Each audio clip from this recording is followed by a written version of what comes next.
আসসালামু আলাইকুম গাইস, কেমন আছেন সবাই? তো আশা করি ভালো আছেন। আজকে আমরা চলে আসছি খাসমহল রংমহল বর্ডার সীমান্ত এলাকায়। আর আজকে এই এলাকাটি ঘুরবো এবং এখানকার মানুষের জীবনযাত্রা কিরকম হয় এগুলো সবকিছু আপনাদের দেখানোর চেষ্টা করব। আর আমার সামনে দেখতে পাচ্ছেন যে 138 নম্বর বাংলাদেশ ইন্ডিয়া একটি সীমান্ত পিলার। আর পিলারের এ পাশে এগুলা কিন্তু বাংলাদেশের সীমান্ত এবং এ পাশে এগুলা সব ভারত। আর এই যে আমার সামনে এগুলা কিন্তু ভারতের জমি সব। আর গাইজ এখানে সব থেকে অদ্ভুত একটি ব্যাপার হচ্ছে কি, বাংলাদেশের জমিতে আসার জন্য, বাংলাদেশে এই যে বাড়িঘর গুলো এখানে আসার জন্য কিন্তু ভারতের এই রাস্তা দিয়ে আসা লাগে আর কি। এই রাস্তা দিয়ে সোজা বাংলাদেশের জমিতে প্রবেশ করা লাগে। বেছে বেছে অবৈধ মাল আনতে কি গুলি করে মারতে হলো, গুলি করে মাইর দিছে সাইডে ছেলে মারা গেল। 7 জন সাইড দিয়ে একই সাথে একই সাথে। একই দিনে সাইড দিয়ে আল্লাহ। সাইডে ছেলে মারা গেল, ওই সাইডে ছেলে।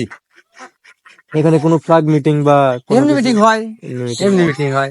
যে বিজেপি এই যে- বিএসএফ এই যে সামনে বছরকার ঈদ আসছে, ঈদের একদিন আগে ওরা দুদিন আগে ওরা একদিন মিষ্টি দেবে, ঈদ আগে দেবে, তারপর ওরা দেবে মিষ্টি। বেঁচে আসুক না যেই আসুক, বাংলার বিটার বুঝলে তো আমরা মানবো না। আটকান তো পড়বে, যদি না ছাড়ে সে ব্যবস্থা আছে, সে ব্যবস্থা আছে। ওই বড় ছাড়বে না এই বড় ছাড়বো, ছাড়াই নাই ওদের। না ছাড়লে সে ব্যবস্থা আছে মাঠে, ওই ধৈর্য আটকে দেবো। ওরা চালান দেবো, আমরা চালান দিতে দেবো। ওরা জেল ডাকবো, আমরা জেল ডেকে দেবো। বেশা বেশ না ডাকলে আমরা ডেকে দেবো।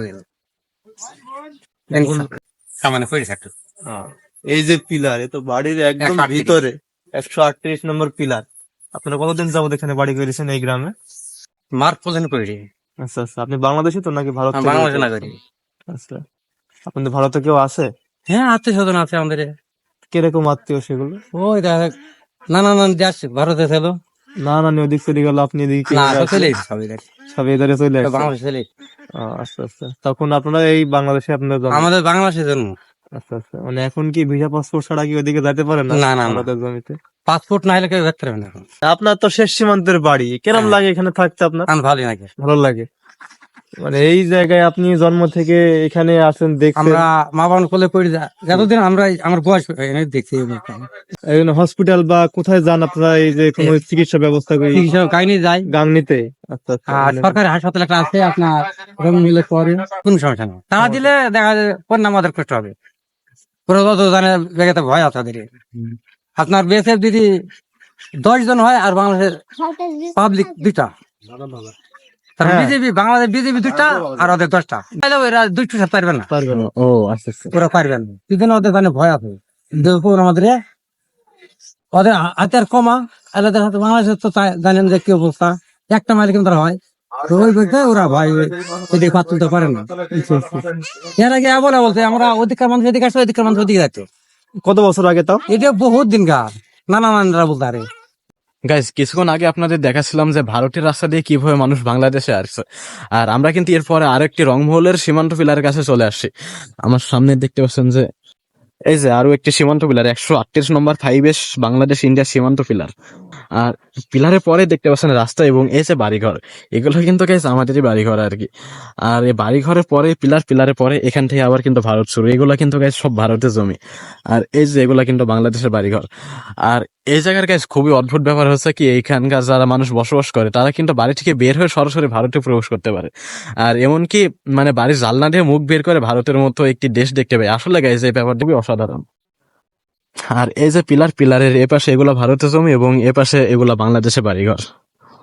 আর গাইস এই যে আমার সামনে এই যে পিলার, এবং আমি কিন্তু গাইস পিলার পার হয়ে ভারতের জমির মধ্যে প্রবেশ করে ফেলছি আর কি। বাংলাদেশ থেকে পাসপোর্ট ভিসা ছাড়াই ভারতে চলে আসছি। আর আমি কিন্তু ভারতের মাটিতে হাত দিয়েছি এখন। আর এই যে জমিগুলো এগুলা কিন্তু সব ভারতের জমি। আর এখানে কিন্তু তার কাটা পার হয়ে ভারতের মানুষজন আবাদ পানি করতে আসে আর কি। আর এসব জমি কিন্তু বাংলাদেশের মানুষজনও কন্ট্যাক্ট নিয়ে থাকে, কন্ট্যাক্ট নিয়েও কিন্তু বাংলাদেশের মানুষও আবাদ পানি করে। আসলে এখানে এক কথায় মানে বাংলাদেশ এবং ভারতের মানুষ মিলেমিশে আবাদ পানি করে থাকে। আর যাই হোক গাইজ, সামনে এখনো আরো একটি সীমান্ত পিলার আসে, আমরা এখন সেখানে যাচ্ছি, তো সাথে থাকুন আপনারা।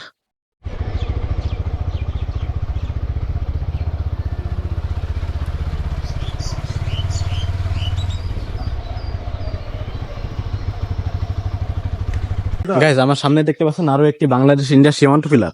আর এটি দেখতে পাচ্ছেন আসলে অনেক বড় একটি সীমান্ত পিলার। আর পিলারের এ পাশে ভারত এবং এ পাশে বাংলাদেশ।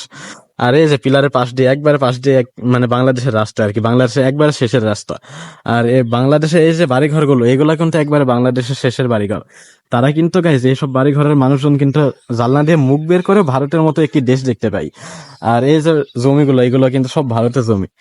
তো যাই হোক গাইজ, আজকে আমরা খাসমহল, রংমহল এই গ্রামটি ঘুরলাম এবং এখানকার মানুষের জীবনযাত্রা কিরকম হয় এগুলো সবকিছু আপনাদের দেখানোর চেষ্টা করেছি।